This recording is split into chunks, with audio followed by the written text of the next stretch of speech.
Assalamualaikum warahmatullahi wabarakatuh. Pada sesi yang kedua, pada mata kuliah ekonomi umum, kita bicara mengenai pendapatan nasional. Pendapatan nasional bisa kita definisikan adalah total nilai akhir dari produksi barang-barang dan jasa-jasa yang dihasilkan dalam jangka waktu tertentu yang biasanya itu adalah dalam 1 tahun. Pada mata kuliah pendapatan nasional nanti kita bagi beberapa cara dalam perhitungan pendapatan nasional. Ada mungkin cara pendekatan produksi, pengeluaran, cara perhitungannya dengan penerimaan. Nah, sebelum kita masuk ke cara perhitungannya, itu kita perlu tahu terlebih dahulu definisi apa itu pendapatan nasional. Tadi saya sudah sebutkan beberapa definisi itu hampir sama dalam beberapa buku rujukan yang pernah saya baca, bahwa memang bagaimana cara sebuah negara menghitung nilai akhir produksi dan barang-barang dan jasa-jasa yang dihasilkan suatu negara dalam kurun waktu tertentu. Pendapatan nasional adalah jumlah pendapatan yang diterima oleh faktor-faktor produksi yang digunakan untuk produksi barang-barang dan jasa-jasa dalam 1 tahun. Selanjutnya, kira-kira apa manfaat dari pendapatan nasional ini? Ini pendapatannya sangat banyak jika kita sebutkan satu persatu. Tapi jika kita ringkas, sekurang-kurangnya ada 3 manfaat penting dalam perhitungan pendapatan nasional. Yang pertama yaitu untuk bisa mengetahui laju pertumbuhan ekonomi dalam periode tertentu, yakni dalam 1 tahun, yaitu dengan mengukur kenaikan pendapatan nasional dari waktu ke waktu. Kemudian pendapatan nasional real menunjukkan laju pertumbuhan ekonomi pada periode tertentu. Selanjutnya yang kedua yaitu untuk mengetahui tingkat kemakmuran suatu negara, yaitu dengan membagi pendapatan nasional dengan jumlah penduduk sehingga diperoleh yang dinamakan angka income per kapita yang menunjukkan tingkat kemakmuran suatu negara. Jadi masing-masing penduduk itu mempunyai pendapatan seberapa, semakin tinggi tentu bisa dikatakan bahwa tingkat kemakmurannya semakin tinggi. Karena salah satu pendapatan itu atau income itu berarti dia punya uang. Uang itu bagian dari sumber daya modal yang bisa digunakan untuk membeli kebutuhan seperti yang kita jelaskan pada bahan minggu yang sebelum ini. Yang ketiga adalah untuk membandingkan tingkat kemakmuran suatu negara dengan negara lainnya, yaitu dengan membandingkan income per kapita berbagai negara yang ada di dunia ini. Nah, Indonesia berapa sekarang income per kapitanya dibandingkan dengan Singapura, dibandingkan dengan Malaysia? Indonesia ini termasuk negara apa? Apakah middle economy, ataukah low middle economy, atau mungkin sudah menjadi negara maju? Itu tergantung dari income per kapita. Jadi pendapatan nasional dibagi dengan jumlah penduduk, dinamakan income per kapita. Ada juga yang lainnya, ini bisa saudara baca, membantu mengetahui pengeluaran suatu negara, mengetahui apa saja produksi yang diproduksi oleh suatu negara, dan lain-lainnya. Ini, tapi secara garis besar ada 3 yang sudah saya jelaskan. Lalu kita bicara mengenai cara perhitungan pendekatan nasional.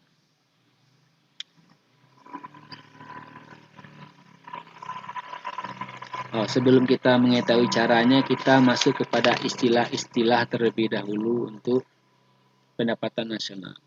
Istilah yang pertama ada yang dinamakan Gross Domestic Product atau yang disingkat dengan GDP. yaitu adalah total produksi barang-barang dan jasa-jasa yang dihasilkan dalam suatu wilayah suatu negara. Tidak masalah siapa yang menghasilkan, tetapi tidak termasuk pendapatan negara tersebut yang berada di luar negeri. Itu disebut dengan produk domestik bruto atau gross domestic product. Ini sama ya.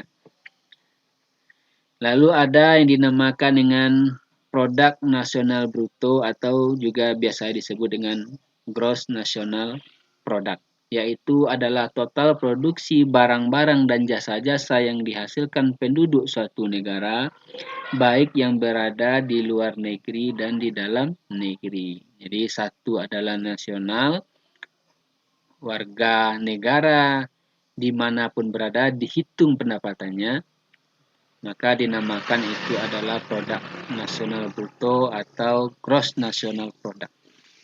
Sedangkan kalau sifatnya domestik, asalkan dia berada di wilayah Indonesia, baik orang asli orang Indonesia atau warga negara asing, maka dinamakan dengan produk domestik bruto atau juga biasa disebut dengan gross domestic product atau GDP. Ini sama ya.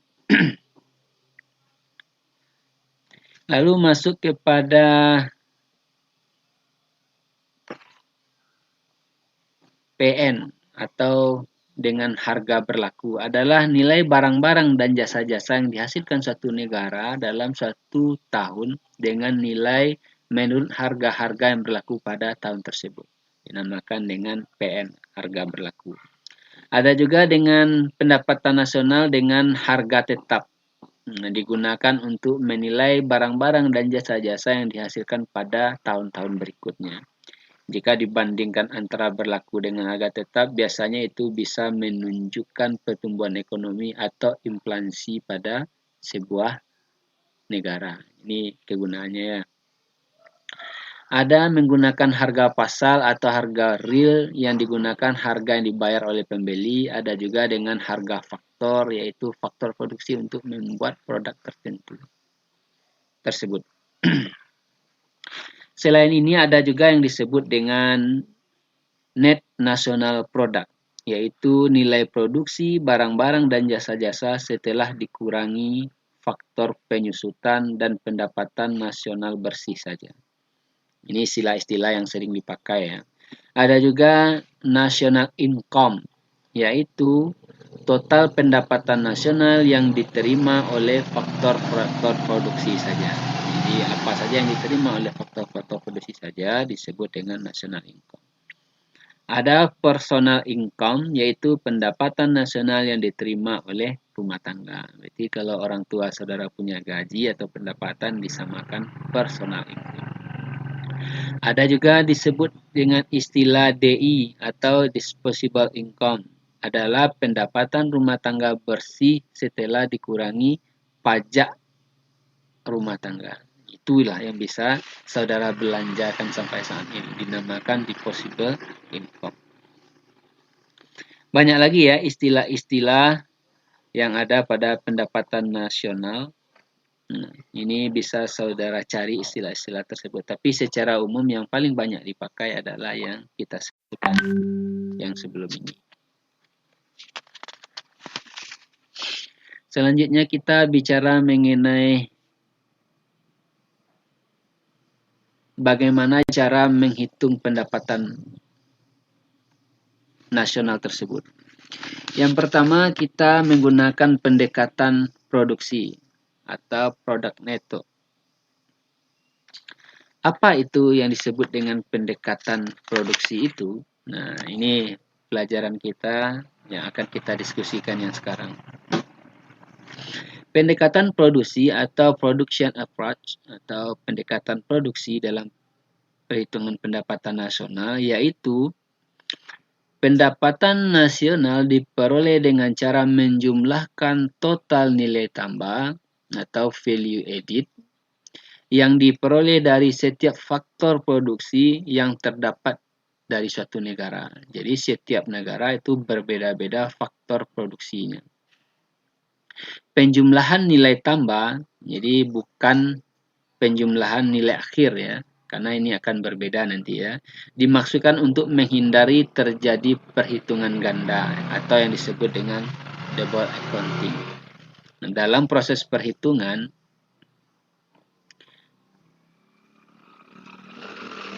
nah biasanya adalah seperti ini ya, yaitu menggunakan pendekatan menggunakan faktor-faktor produksi.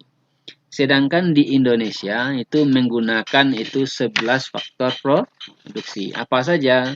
Misalnya pertanian, pertambangan galian, industri, bank, lembaga keuangan, perdagangan, transportasi, konstruksi, listrik, gas dan air minum, pariwisata, pos dan telekomunikasi, pertahanan dan keamanan, yang terakhir itu adalah sektor jasa-jasa.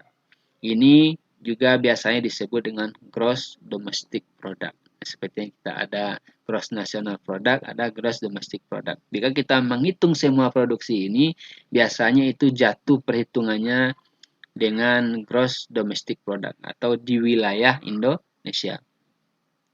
Manfaat perhitungan pendapatan nasional dengan pendekatan produksi ini bisa kita lihat struktur ekonomi satu negara. Maksudnya apa? Maksudnya adalah mana yang paling banyak penyumbang pendapatan nasional. Biasanya itulah negaranya yang disebut dengan apakah dia dikatakan negara agraris atau negara industri. Nah, dilihat dari faktor produksi mana penyumbang pendapatan yang paling tinggi. Jika Indonesia yang paling tinggi itu adalah pertanian, maka dapat dikatakan bahwa Indonesia itu adalah negara agraris. Jika penyumbang itu adalah industri, maka dikatakan bahwa negara itu adalah negara industri. Masuk kepada yang sebelum ini, apa yang dikatakan dengan value added atau nilai tambah?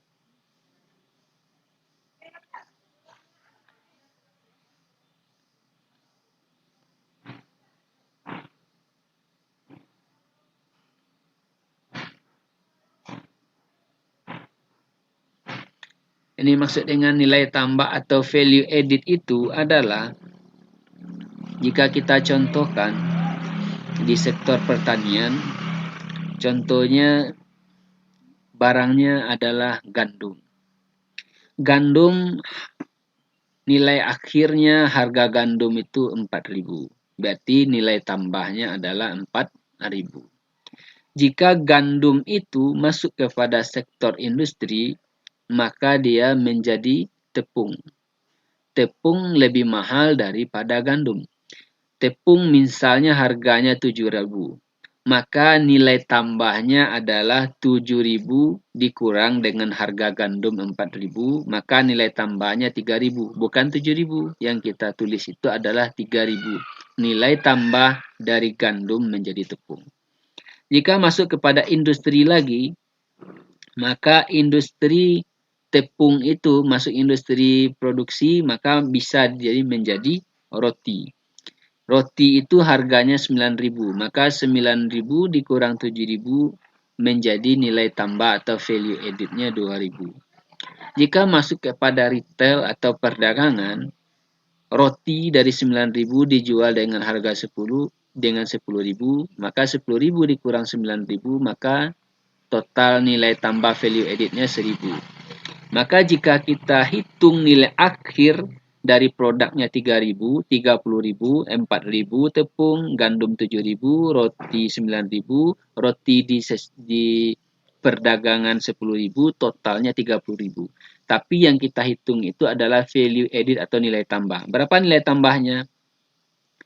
Tepung tadi gandum adalah 4.000, lalu dari tepung menjadi gandum 3.000 berarti 7.000, dari tepung menjadi roti menjadi 2.000 berarti 9.000, dari roti dijual di perdagangan dapat value added-nya 1.000, maka totalnya itu adalah menjadi 10.000.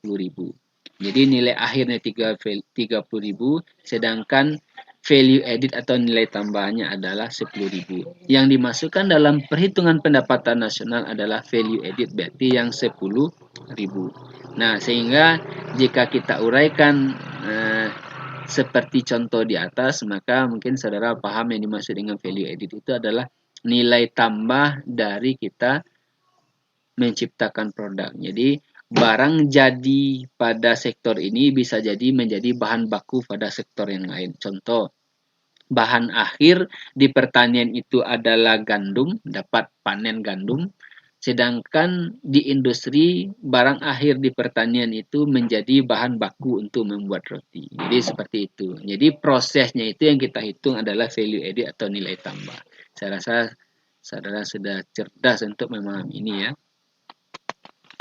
Selanjutnya, perhitungan pendapatan dengan cara pengeluaran. Cara pengeluaran, yaitu pendapatan nasional diperoleh dengan menjumlahkan total pengeluaran yang dilakukan seluruh unit ekonomi yang terdapat dalam suatu negara dalam kurun waktu tertentu. Manfaat perhitungannya yaitu mengetahui sampai di mana buruk baiknya kondisi ekonomi yang dinikmati masyarakat, memberikan informasi dan data yang dibutuhkan dalam analisis makroekonomi, dan yang ketiga adalah diterapkan kebanyakan negara maju seperti Belanda, Jerman, dan Inggris (USA) untuk bagaimana cara menghitung pendapatan nasional. Tapi biasanya ketiga-tiganya badan statistik itu adalah menerapkan ketiga-tiga perhitungan, baik pendekatan produksi, pendekatan pengeluaran, atau pendekatan pendapatan. Kita bicara mengenai pendekatan pengeluaran.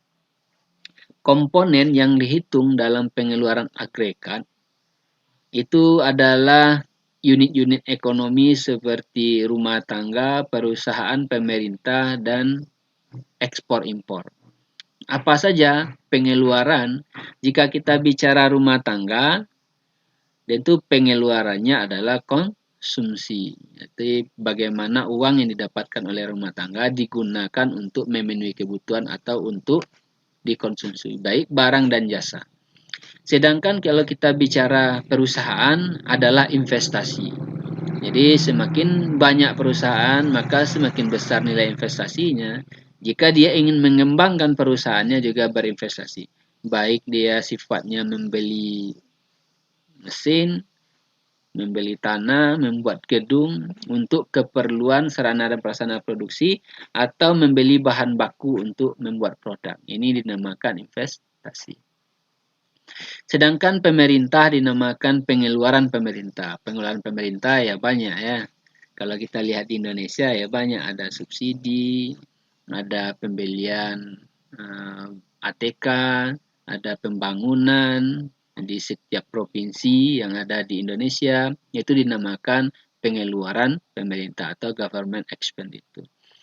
Lalu ada foreign atau ekspor impor. Nah, ini juga masuk pada pengeluaran pemerintah. Dengan pendekatan pengeluaran ini, kita dapat melihat tingkat demokrasi ekonomi di suatu negara. Apakah lebih demokratis jika paling banyak konsumsi adalah rumah tangga? Apakah negara kapitalis jika paling banyak investasi? Apakah sosialis jika yang paling banyak adalah pengeluaran pemerintah? Jadi bisa kita lihat ya, kira-kira kalau seandainya di Indonesia, kira-kira bisa tidak saudara menjelaskan apakah Indonesia ini masuk demokrasi ekonomi atau kapitalis atau sosialis? Nah, ini bisa saudara baca, lalu pahami, lalu bisa simpulkan sendiri. Selanjutnya yang terakhir, perhitungan pendapatan nasional adalah dengan cara penerimaan atau income average. Nah, pendapatan dengan cara penerimaan yaitu adalah total produksi barang-barang dan jasa,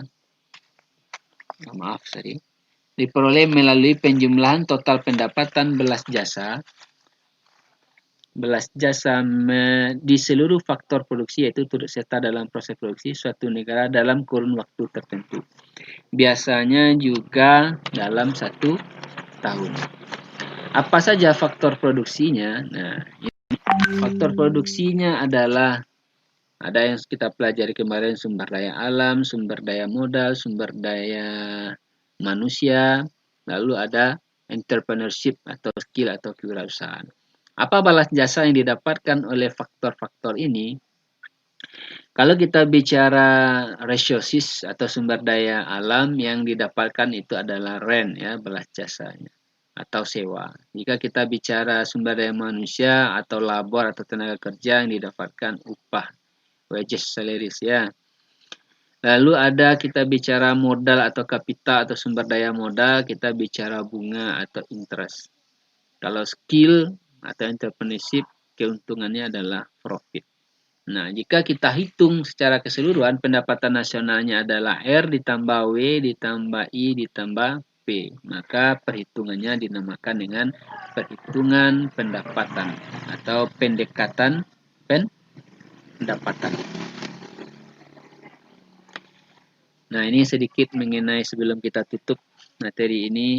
Ini kira-kira kalau kita bicara pendapatan negara dari tahun 2014 sampai tahun 2015 itu sudah sampai 1,1793,6 triliun. Ini sudah meningkat beberapa kali lipat dari tahun 2004. Jika kita lihat sekarang itu tentu sudah di angka 2 ya, 2,2500 triliun, lebih lengkap lagi tahun 2020. Lalu pendapatan negara juga dibelanjakan ke daerah-daerah yang dinamakan dana desa, yang sekarang itu sangat fantastis ya. Semua desa yang ada di seluruh wilayah Indonesia itu mendapatkan dana pembangunan desa.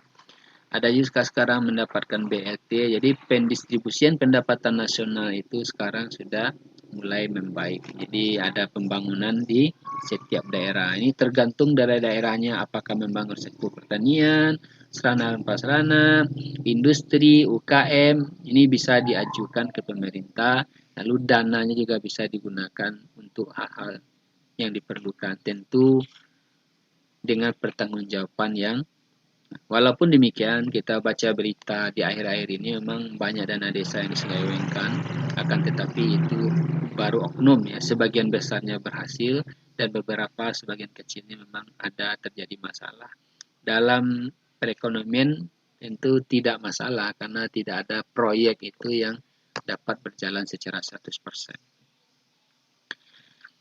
Lalu berdasarkan Bank Dunia, Indonesia itu katanya sekarang sudah masuk kepada middle economies atau upper middle economies atau negara yang akan menuju negara maju dengan pendapatan sekarang itu adalah 2.991 sampai 4.000 US dollar. Itu pendapatan per kapitanya suatu negara. Jadi kita itu sudah dianggap sekarang itu adalah negara maju. Kalau kemarin tahun 2018 itu upper middle economic, sekarang itu ada high income economies atau negara maju. Saya rasa cukup sekian untuk pendapatan nasional. Mudah-mudahan dapat dipahami. Saya tutup. Assalamualaikum warahmatullahi wabarakatuh.